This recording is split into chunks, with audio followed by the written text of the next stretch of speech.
Hi to everybody who's been following and to new people who maybe haven't. This is the second video of the butterfly tessellation that I'm doing for Dayton Children's Hospital in Springboro. They're opening a new wing, I believe in September, I'm not positive. And I've been contracted to do two of my tessellations, and one of them is a reproduction of this one, which I call Transformation. And I've now got the background in. Yay! Couple of things I wanted to point out. Let's see if I can find it on the camera here, or get a good look at it. In some of the places I just went slightly over with the green, you see right there.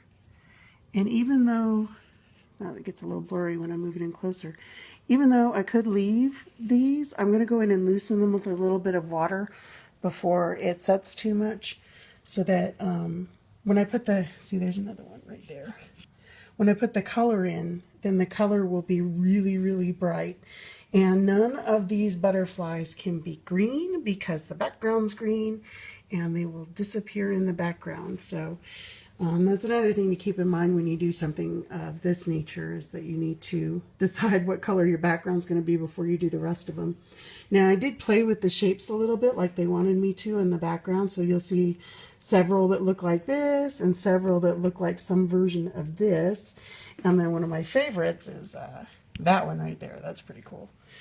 And there's another one that I've repeated a couple of times, and I tried to, if I had to overlap them or do a grouping of them like here, then I tried to go ahead and repeat it on the other side. See, there it is right there. So that there was some balance in it, even if you didn't, look specifically for that kind of thing, then you would notice, hey, there's a couple of repeating shapes, like that one there repeats on the other side, or this one here repeats like 4 or 5 times, and it moves your eye around the piece. Plus, there's a couple that have just the one extra part here, and some that have 2.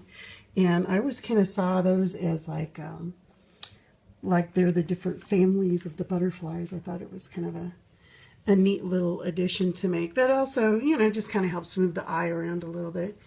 Any tiny little way that you can convey what you want, to the audience who's going to be looking at it when you're not there, then go ahead and put that in your piece. Like can't find my finger here.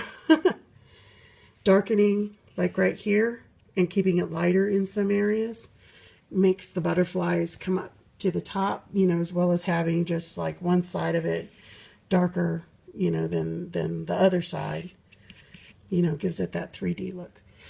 So that's where I'm at now. I'm going to clean up and loosen up those other 2 little spots, 2 or 3 little spots. And then I'm going to go ahead and start putting the colors in. I'm looking forward to that part. I'll come back with the finished product. Thanks for watching, and if you like this video, share it. That's how it gets around. Thank you.